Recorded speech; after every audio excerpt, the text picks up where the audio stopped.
My name's Tim Young, and this is a conversation that I had with my friend Neil Strachan. We went up onto the South Downs Way between Cocking and Harting to a site known locally as the German Airman's Grave. It's the site of a crashed Junkers 88. The Junkers 88 crashed on the 13th of August 1940, Adlertag, the first day of the Battle of Britain. So we went up there 85 years to the day, first thing in the morning, at about the time when the Junkers 88 was being picked up by British radar. We went up onto the site where there's a memorial to the pilot and shared our research. I hope you find it interesting.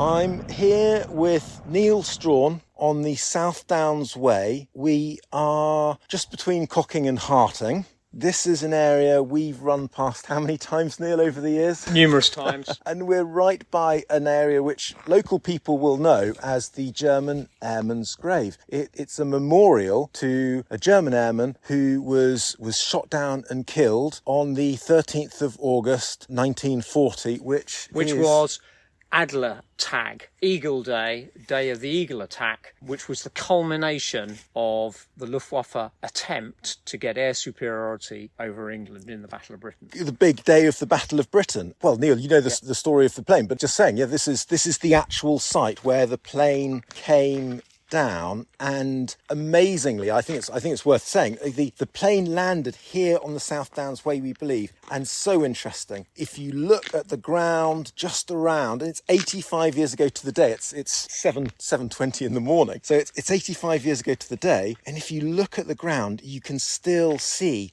pieces of aluminium airframe, and we've just been kicking around the flints. They're literally the same colour as the flints, but you will find little pieces of aluminium here from that Junkers 88. Just to give a quick bit of background on this particular Ju-88, it took off at 0500 from Évreux in northern France and made its way across the Channel as part of a KG-54 Group 1. Shall I do the German bit? Yeah. Kampfgeschwader. Kampfgeschwader, KG-54, probably crossed the coast between Worthing and Bognor, and then engaged with Hurricanes and Spitfires from 43 and 601 Squadron based at Tangmere, and two other squadrons also joined in as well. But that's super local. So where we are here on the South Downs Way, so Tangmere is what, 5 miles southeast of here? Southeast of here, yeah. Southeast of here, just east of Chichester, and they were picked up by British radar as they were crossing the Channel, or as they built up over France, and they were supposed to be escorted.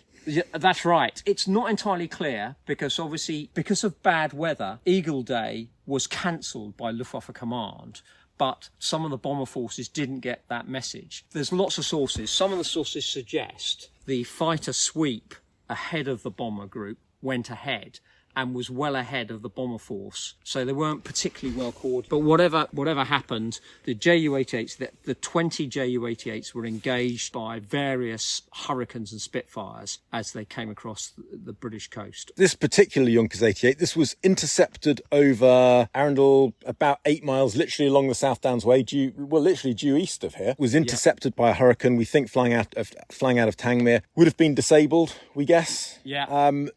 The pilot, Osterman, kept the plane up. It would have been disabled. He'd have known he was going down. Gave his crew, 3 crew members, time to bail out, and they survived the war. They did parachute out and survived the war as prisoners of war. And Osterman himself, we think the plane exploded just above here, and the fuselage of the plane landed, as I say, just here on the South Downs Way. The plane hadn't dropped its bomb load, so the plane may well have exploded. It's likely the plane did explode in midair. Worth talking about the Junkers 88 for a second. This is a Schnell bomber, a fast bomber. So it's not the heavy bombers which you associate with, not like a Lancaster. This is a fast bomber. This has a cruising speed of 250 miles an hour. It's designed that the pre-war concept is that it's fast enough to be able to fly in, fight its way in, fight its way out, drop its bombs, but that design doesn't count on radar being able to pick it up and intercept it. It still assumes that fighters are flying around looking for it. It doesn't anticipate radar being able to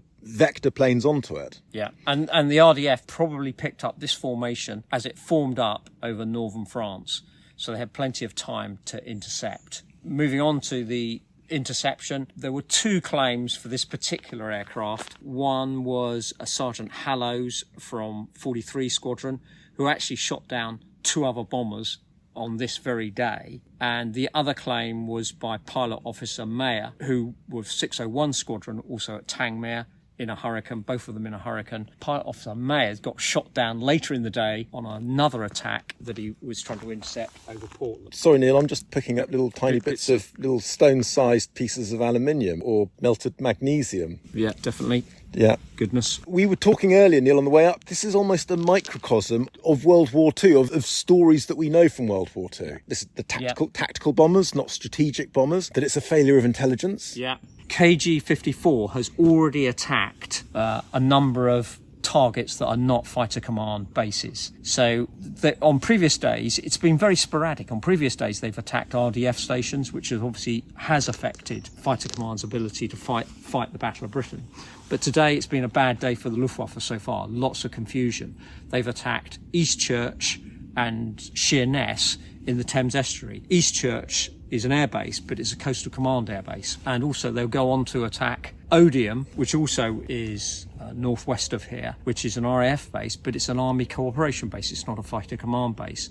And later in the day, they're attacking Portland, presumably the naval base at Portland. So they've got a wide range of targets which do not all add to taking out Fighter Command from the battle. Right, yeah, and so we can imagine it really clearly. They're forming up over northern France, they're flying over, they're coming over the coast, being picked up by radar as they form up over France, being intercepted over Littlehampton Arundel, we thought. Yeah. Their direction of travel is, we imagine we're on the South Downs Way at the moment. They're flying west and they're heading for Oderholm, Farnborough, all the shot direction, and this is where they're shot down. And so the key to this is that the Luftwaffe think that radar's down because they've hit what's the name of the Ventnor on the Isle of Wight. Right. They've hit a number of RDF stations, I think, in the previous few days, and Ventnor has been put out of action. Most of the RDF stations that were struck are operational the same day. So you're right, the Luftwaffe think that they put these things out of action. The same with the air bases. They've attacked them once sometimes, think they're out of action, when in actual fact all they need to do is fill in holes on the runway, and sometimes they're grass strips anyway. And your point on that, we were walking up here, your point, it's incredibly hard to hit a mast, which is what a radar station is, effectively.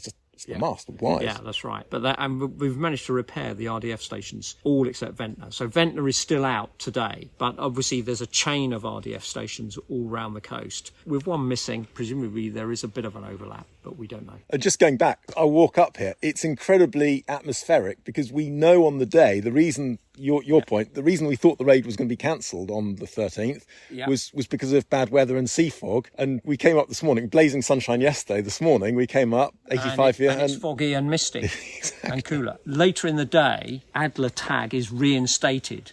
So then there's a big push after midday with a lot more attacks going in. A total of 1,400 sorties by the Luftwaffe. KG-54 is just part of that attack. There's lots of bomber formations attacking various targets in England and Wales, actually. That was the point I'd missed. I'd always thought of this as an individual aircraft. It's actually a part of 18 aircraft. Is that 20 aircraft, and one other in this formation was shot down, but it's likely that a number of them were shot up and could have had wounded air crew on board by the time they got back to Évreux in France. And from this formation, I think one crash landed near Dieppe, Évreux's inland a bit, and one belly landed at Évreux. So at least 2 aircraft destroyed, 2 aircraft shot up out of 20. And the key point, just to go back to the point you've made, their mission for the day, RAF Oderholm, RAF Farnborough, they're not Fighter Command.